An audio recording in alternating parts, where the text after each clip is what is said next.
சென்னையில் தொல்காப்பிய பூங்காவை முதலமைச்சர் மு.க.ஸ்டாலின் திறந்து வைத்திருக்கிறார். அந்த காட்சியை பார்க்கிறோம்.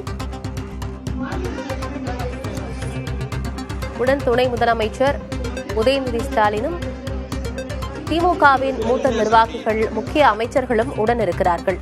சென்னையில் தொல்காப்பிய பூங்காவை திறந்து வைத்திருக்கிறார் முதலமைச்சர் ஸ்டாலின்.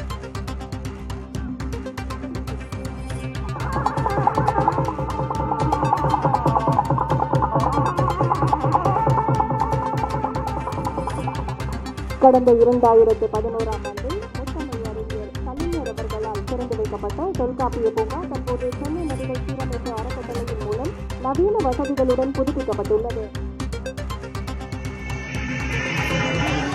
கடந்த 2011 ஆண்டு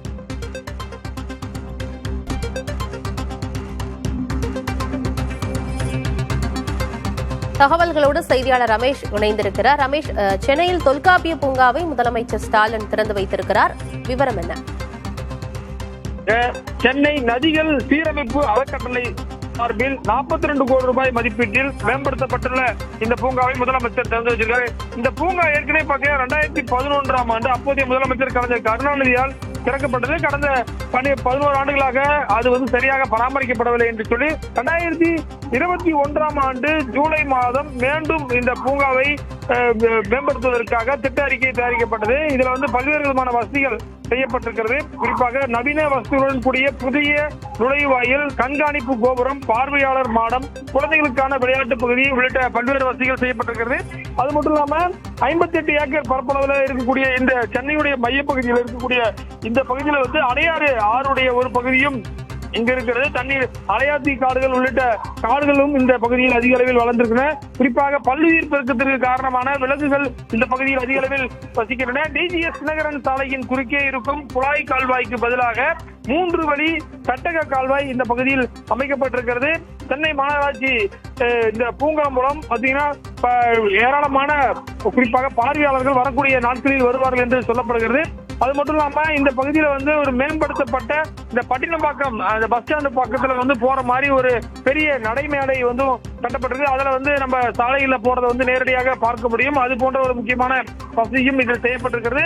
இன்று முதல் இது திறக்கப்பட்டிருக்கிறது. இதுல குறிப்பிட்ட அந்த ஏற்கனவே பதிவு செய்யப்பட்டு உறுப்பினர்களுக்கு மட்டுமே தற்போதைக்கு அனுமதிக்கப்படும் என்று நகராட்சி துறை சார்பில் தெரிவிக்கப்பட்டிருக்கிறது. ஆனந்தி, மேம்படுத்தப்பட்டு திறக்கப்பட்டிருக்கிறது தொல்காப்பிய பூங்கா. யார் யாருக்கெல்லாம் அனுமதி அங்கு? அதாவது பாத்தீங்கன்னா இந்த முக்கியமா இதுல ஸ்பெஷல் என்னன்னு பாத்தீங்கன்னா இந்த உயர்மட்ட மேம்பாலம் இந்த அடையாறு பகுதியில இந்த பூங்காவில ஏறி நீங்க அந்த பட்டினப்பாக்கம் சாலை வரலும் அப்படி கடந்து போகும்போது அங்க இருக்கக்கூடிய முக்கியமான மேல இருந்து பார்க்கும்போது ஒரு ரம்மியமான காட்சிகள் கிடைக்க வாய்ப்பு இருக்கிறது. அது மட்டும் இல்லாம இங்க இந்த உறுப்பினர்கள் இங்க பதிவு செய்யப்பட்ட உறுப்பினர்களுக்கு மட்டுமே தற்போதைக்கு அனுமதி கொடுக்கப்படும் என்று சொல்லப்படுது. ஏற்கனவே உயர்நீதிமன்றத்தில் இது தொடர்பான வழக்கு யார் பார்வையாளர்களாக வர வேண்டும் என்பது குறித்த ஒரு வழக்கு இருப்பதால் ஏற்கனவே பதிவு செய்யப்பட்ட உறுப்பினர்கள் மட்டுமே தற்போதைக்கு அனுமதிக்கப்படுவார்கள் என்று தெரிகிறது. அந்த வழக்கு நிறைவு பெற்ற பிறகு அனைத்து பொதுமக்களுக்கும் அனுமதி கிடைக்கும் என்று எதிர்பார்க்கப்படுகிறது. ஆனந்தி, நகராட்சி நிர்வாகம் மற்றும் குடிநீர் வழங்கல் துறையின் சார்பில் எங்களது நெஞ்சார்ந்த நன்றியை தெரிவித்துக் கொள்கிறோம். தொல்காப்பிய பூங்காவிலே பார்வையிடும் அனைத்து மாணவர்களுக்கும்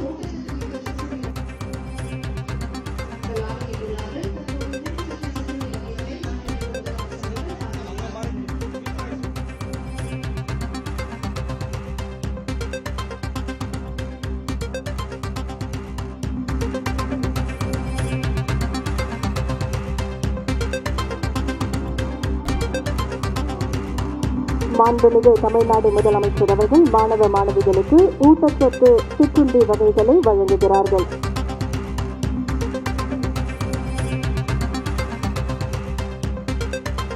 தொல்காப்பிய பூங்காவில் பள்ளி மாணவர்களுக்கான சுற்றுச்சூழல் கல்வி சுற்றுலாவை கொடியசைத்து தொடங்கி வைக்குமாறு மாண்புமிகு தமிழ்நாடு முதலமைச்சர் அவர்களை பணிவன்புடன் கேட்டுக் கொள்கின்றோம்.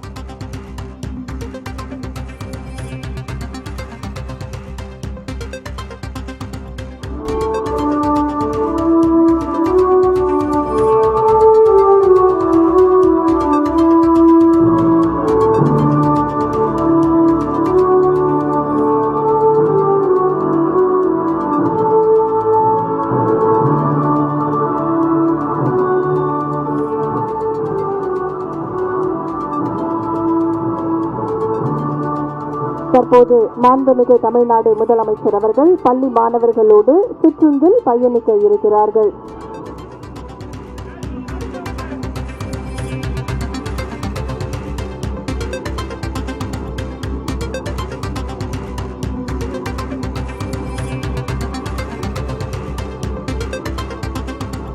எல்லோருக்கும் எல்லாம் என்ற சமூக நீதியின் அடிப்படையில் திராவிட மாடல் அரசை வெற்றிகரமாக நடத்தி 58 ஏக்கரில் உள்ள பூங்காவில் கண்காணிப்பு கோபுரம், குழந்தைகளுக்கான விளையாட்டுக்கான வசதிகள் அனைத்தையும் செய்யப்பட்டு மேம்படுத்தப்பட்டிருக்கிறது. சென்னையில் இருக்கும் தொல்காப்பிய பூங்கா, அதனை முதலமைச்சர் மு.க.ஸ்டாலின் திறந்து வைத்திருக்கிறார். பூங்காவினுள் செல்லும் சிற்றுண்டியில் முதலமைச்சர் மு.க.ஸ்டாலின் மாணவ மாணவிகளோடு பயணிக்கும் அந்த காட்சியையும் திரையில் பார்க்கிறோம். மாணவர்களோடு சிற்றுண்டில் நம்முடைய மாண்புமிகு தமிழ்நாடு முதலமைச்சர் சென்னையில் தொல்காப்பிய பூங்காவை முதலமைச்சர் மு.க.ஸ்டாலின் திறந்து வைத்திருக்கிறார். 42 கோடி ரூபாய் மதிப்பீட்டில் மறுசீரமைப்பு பணிகள் நடந்திருக்கிறது. அதன் பிறகு பொதுமக்கள் பயன்பாட்டுக்காக பூங்கா திறக்கப்பட்டிருக்கிறது. முதலில் ஏற்கனவே பதிவு செய்யப்பட்ட உறுப்பினர்களுக்கு மட்டும் அனுமதி என்று நமது செய்தியாளர் தகவல்களை வழங்கினார். அதன் தொடர்ச்சியாக பொதுமக்கள் பயன்பாட்டிற்காக பூங்கா திறக்கப்பட்டிருக்கிறது. இன்னும் சில நாட்களில் பொதுமக்கள் அனைவரும் இங்கு அனுமதிக்கப்படுவார்கள் என்று கூறப்பட்டிருக்கிறது.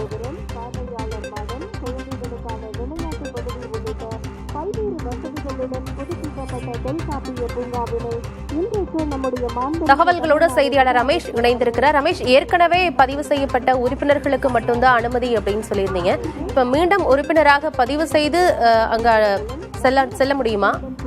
அதாவது தற்போது முதலமைச்சர் இந்த பேட்டரி வாகனத்தில் அமர்ந்து பள்ளி மாணவர்களோடு இந்த சுற்றுச்சூழல் பூங்கா, ஏன்னா வெறுமனே பாடப்புத்தகத்துல சுற்றுச்சூழல்லாம் என்ன அப்படின்றத சிட்டி மாணவர்கள் படிக்காம இங்க இருக்கும்போது இதுல பல்வேறு விதமான தாவரவியல், குறிப்பாக தாவரங்கள் இருக்கிறது. அதற்கு கீழே அதனுடைய பொட்டானிக்கல் நேம்ஸ், அதாவது ஒவ்வொரு பெரிய தாவரத்துடைய பெயரும் அரிய மரங்களுடைய பெயரும் இங்கு இடம்பெற்றிருக்கிறது. அதையெல்லாம் இந்த போன்ற பேட்டரி கார்களில் அமர்ந்து அவர்கள் பார்வையிடும் பொழுது அவர்களுக்கான கூடுதல், அவர்கள் பெரும் பாடத்திலே படிக்கிறோம், கூடுதல் ஒரு அறிவு ஏற்படும். அதை முதலமைச்சர் இந்த பள்ளி மாணவர்களோடு அமர்ந்து செல்லக்கூடிய காட்சியை பார்க்கலாம். அதே போல தலைமைச் செயலாளர் உள்ளிட்ட உயர் அதிகாரிகளும் இந்த பேட்டரி வாகனத்தில் செல்கிறார்கள். இது பாத்தீங்கன்னா இந்த இடம் அமைச்சர்கள் குடியிருப்பு மற்றும் நீதிபதிகள் குடியிருக்கக்கூடிய ஒரு முக்கியமான இடத்துல இருக்கு. ஏற்கனவே இது தொடர்பான ஒரு வழக்கு நீதிமன்றத்தில் இருக்கிறதன் காரணமாக இதுல அனைத்து பார்வையாளர்களுக்கும் அனுமதி என்பது இல்லாமல் இருக்கிறது. அதே போல காலை நேரங்களில் நடைபயிற்சி செல்பவர்கள் பதிவு செய்யப்பட்டு அந்த உறுப்பினர்கள் செல்லக்கூடிய ஒரு வசதி இருக்கிறது. அதே போல இதற்கான அந்த யார் யாரெல்லாம் வரலாம் என்பது குறித்த ஒரு விரிவான செய்தி குறிப்பு இன்னும் சிறிது நேரத்தில் தமிழக அரசுடைய நகராட்சித்துறை சார்பில் கொடுக்கப்பட இருக்கிறது.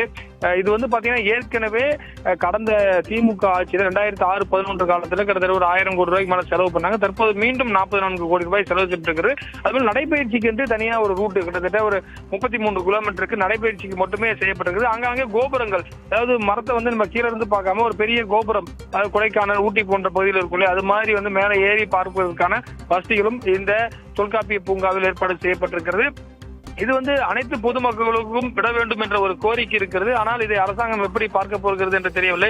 என்று சொன்னால் ஒரு சென்னையுடைய மையப்பகுதியில் கிட்டத்தட்ட 58 ஏக்கர் பரப்பளவில் இது போன்ற ஒரு பூங்கா வேற எந்த இடத்திலுமே கிடையாது. சின்ன சின்ன பூங்காக்கள் இருக்கிறது. ஆனால் இது போன்ற ஒரு பெரிய பூங்கா, குறிப்பாக அடர் மரங்களோடு குறிப்பாக நீர்நிலைகள் நிறைந்து உள்ள குளம் குட்டைகள் எல்லாம் பார்க்கக்கூடிய ஒரு சூழல். நீங்க குறிப்பாக இது போன்ற பார்க்க வேண்டும் என்று சொன்னால் வேடந்தாங்களுக்கு தான் செல்ல வேண்டும். அந்த அளவுக்கு சென்னைக்கு உள்ளேயே இது போன்ற ஒரு பெரிய பூங்கா இதுவரை இல்லை. இதை அனைத்து பொதுமக்களும் பார்வதற்கான ஏற்பாடுகளை செய்ய வேண்டும் என்று பொதுமக்கள் சார்பில் கோரிக்கை வைக்கிறார்கள். தகவல்களை வழங்கியமைக்கு நன்றி ரமேஷ்.